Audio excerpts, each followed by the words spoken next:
हर एक जीव अपने आप में अलग और ख़ास है। हर एक की अपनी अपनी विशेषताएं हैं। वैसे अपने आप में काफ़ी ज़्यादा अलग होने के बावजूद भी एक चीज़ हर एक जीव को एक दूसरे से जोड़ती है। मैं यहाँ बात कर रहा हूँ निद्रा के बारे में।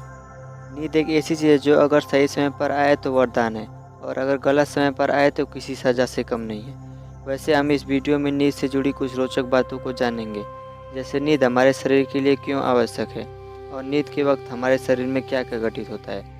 तो चलिए शुरू करते हैं।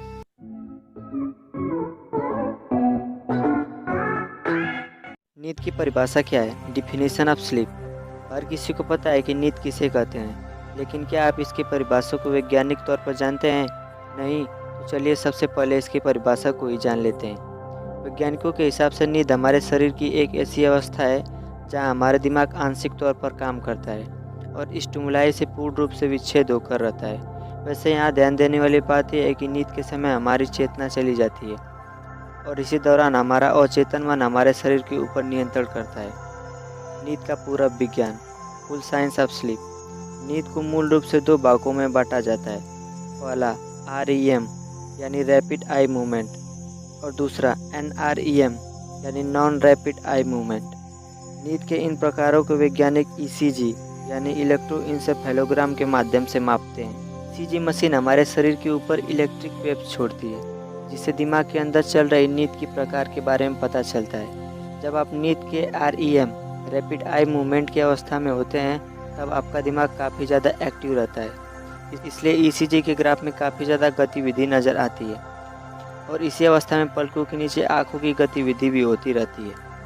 नींद के NREM non rapid eye movement अवस्था में आपका दिमाग काफ़ी ज़्यादा इनएक्टिव हो जाता है, जिससे ECG के ग्राफ में गतिविधि देखने को नहीं मिलती है। इस अवस्था में आँखों में होने वाली गतिविधि भी रुक जाती है और आप पूर्ण रूप से नींद की अवस्था में होते हैं। वैसे नींद इंसानों को चुटकी बजाकर एक झटके में नहीं आ जाती है।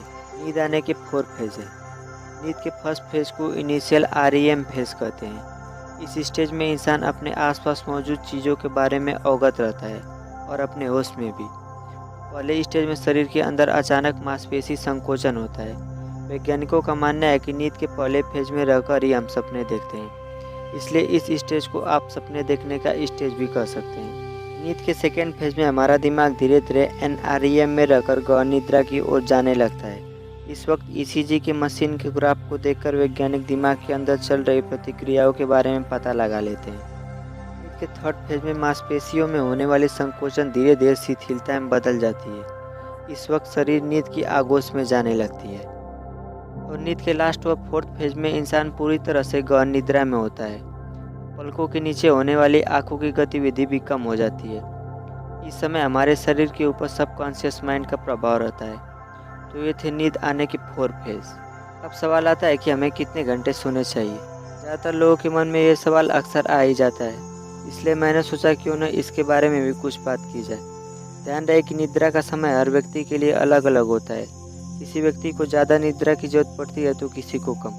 वैसे हमें औसतन 7 से 8 घंटे की निद्रा की जरूरत पड़ती है। हालांकि किसी व्यक्ति को 10 घंटे की निद्रा की भी जरूरत पड़ती है, तो किसी को मात्र 6 घंटे की। हम आखिर क्यों सोते हैं और नींद को पूरी करना हमारे लिए क्यों ज़रूरी है? नींद हमारे लिए बहुत ही ज़रूरी है, क्योंकि ये सीधे हमारे दिमाग से जुड़ा हुआ है।